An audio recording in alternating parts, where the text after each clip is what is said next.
En ese sentido, yo creo que esta regla del 70-30% no es que les perjudica a los alcaldes, al Consejo Municipal, sino que le perjudica directamente a la gente.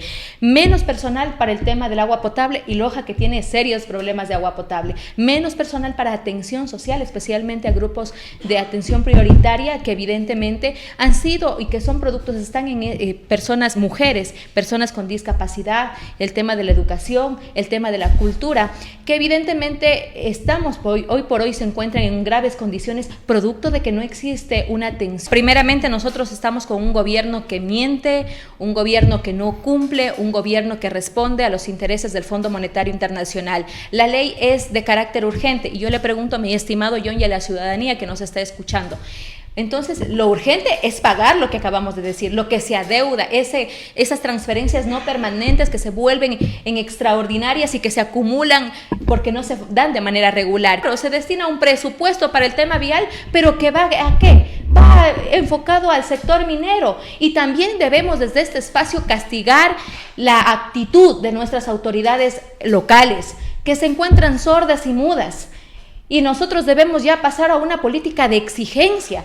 Yo aquí pongo un ejemplo y lo venía conversando hace un momento. Cuando le preguntan o le reclaman en los medios de comunicación al alcalde, al prefecto, a la señora gobernadora, ¿qué pasa con las obras prioritarias en el cantón y la provincia de Loja? ¿Qué nos dicen? La primera justificación de siempre: no hay recursos. Que ha generado un debate el fin de semana por varias acciones. Igual que en la primera parte, que la primera invitada. Por una parte, el gobierno dice que bueno, que es momento de que los municipios, las prefecturas y juntas parroquiales comiencen a someter su presupuesto de 70% para obras y 30% en lo que tiene que ver con el gasto corriente. Hasta ahí la narrativa del gobierno suena hasta media simpaticona. Pero por el otro lado, el sector más opositor, que obviamente son los GATS, se ha podido escuchar de que sí, eso sería bueno lo que dice, pero siempre y cuando el gobierno se haga cargo de los temas que no se ha hecho cargo, es decir, en el ámbito de la salud, educación, cultura, etcétera.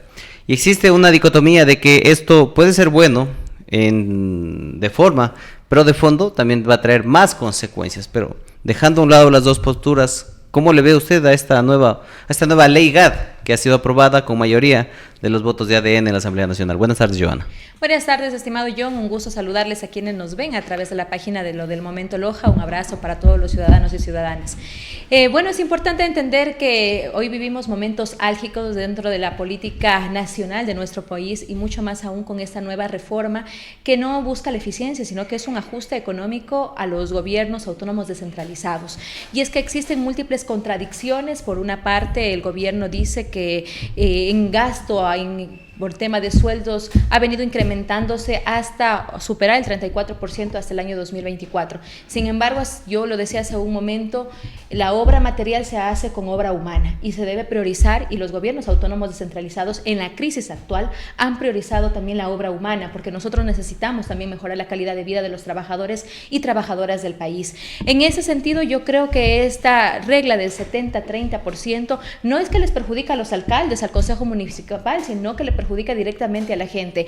Menos personal para el tema del agua potable y Loja, que tiene serios problemas de agua potable. Menos personal para atención social, especialmente a grupos de atención prioritaria que evidentemente han sido y que son productos, están en personas, mujeres, personas con discapacidad, el tema de la educación, el tema de la cultura, que evidentemente hoy por hoy se encuentran en graves condiciones producto de que no existe una atención y una política pública que atiende sus sectores sociales. Esa deuda social que tiene con el gobierno, que tiene el gobierno nacional. Menos mantenimiento, cuando vemos cómo se encuentran las vías y las principales arterias del cantón Loja como tal. Entonces, esta es simplemente un ajuste, y nos meten y nos dicen el mismo cuento de siempre, que la norma busca como tal evitar gastos innecesarios como el tema de eventos, fiestas, pero es que la reforma, estos 7 artículos que se reforman al COTAD no tienen que ver absolutamente nada con tema de fiestas, ni eventos, ni nada por el estilo. Y si se pretende hacer como tal un ajuste en ese sentido, debería hacerse una reforma que obviamente tenga o que priorice recursos mínimos para este tipo de eventos como tal.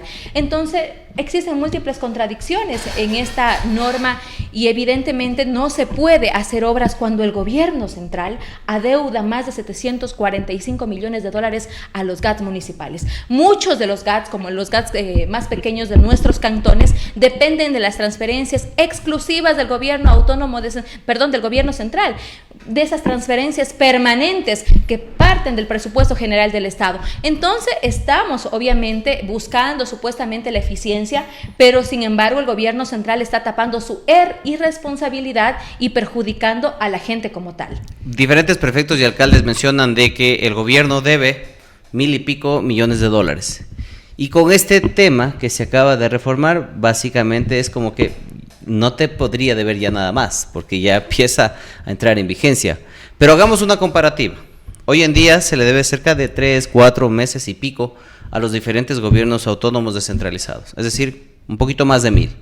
Pero uno regresa a ver la campaña solo del año pasado, incluso hay un titular, una imagen que ya la pondré incluso yo también quizás más adelante, que se habla de que se iba a dar de 500 y pico millones para bonos, es decir, solo la mitad de esto hubiera podido compensar quizás el atraso de 1, 2, póngale 2 meses de los gobiernos autónomos. Entonces ahí deja la inquietud. ¿Cómo mantenemos esa balanza y ese equilibrio coherente? ¿Por qué a los gobiernos sí? Y la pregunta es, ¿el gobierno está haciendo el 70-30? Porque hay que dar el ejemplo primero, claro, para exigir a alguien más. Hay que dar el ejemplo. Primeramente, nosotros estamos con un gobierno que miente, un gobierno que no cumple, un gobierno que responde a los intereses del Fondo Monetario Internacional. La ley es de carácter urgente y yo le pregunto a mi estimado John y a la ciudadanía que nos está escuchando.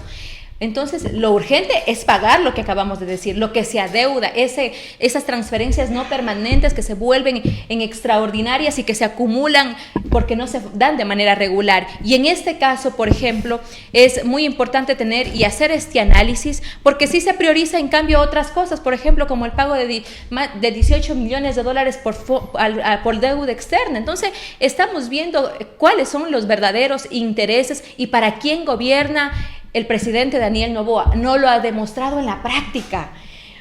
Aquí se está desatendiendo los temas más prioritarios en nuestra provincia.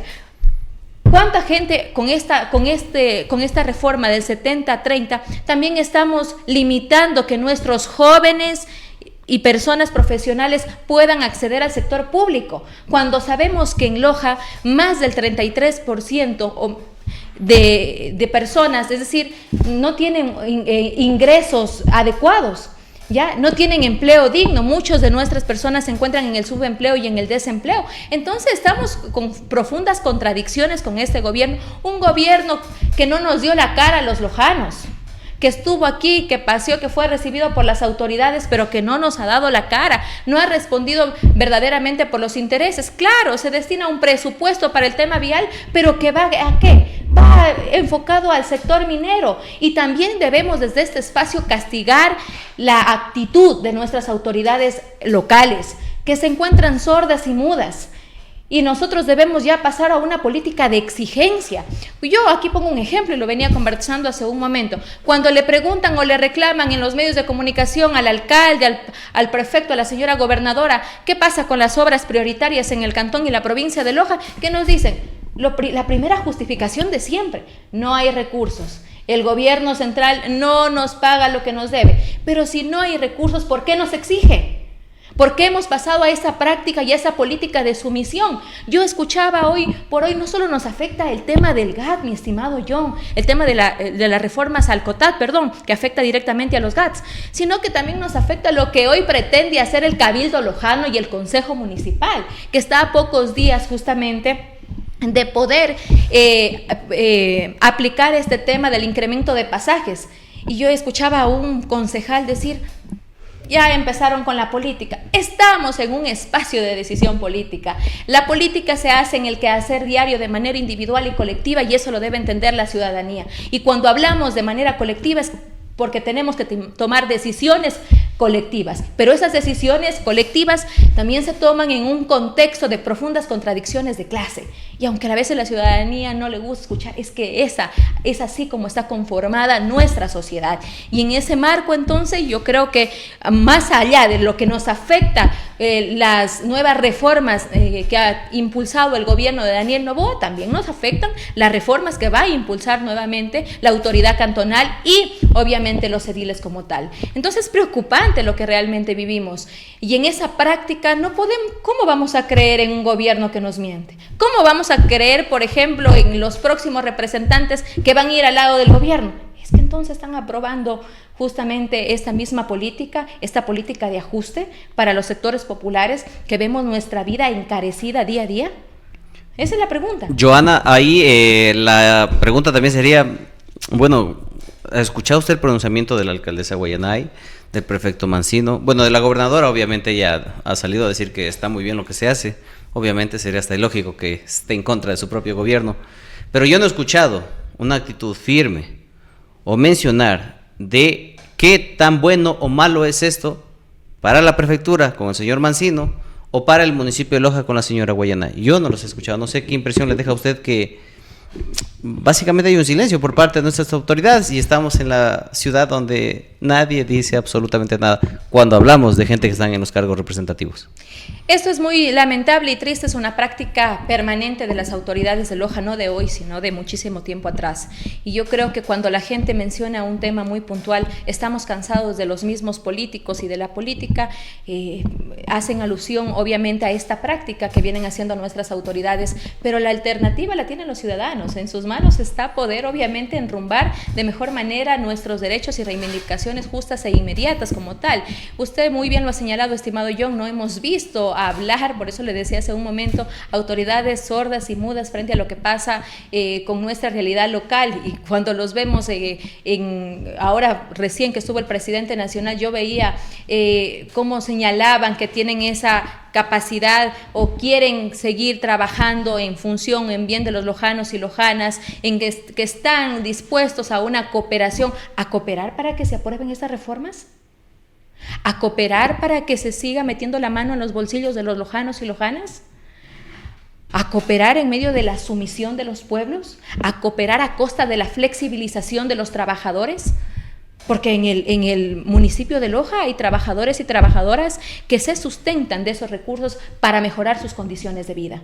Entonces eso también se llama precarización laboral, flexibilización laboral. Entonces debemos ser claros con a qué entonces intereses de representantes y para qué queremos ocupar esos cargos de elección popular. Tenemos que ser claros y consecuentes. Yo creo que estamos en un momento tan importante en donde la ciudadanía ya puede discernir entonces para qué quieren estar en esos cargos, que también aspiran, porque hoy vemos también, no lo hemos visto de manera ya directa, pero sí vemos cómo casi la mayor parte, por ejemplo, del Consejo Municipal quieren volver a la reelección.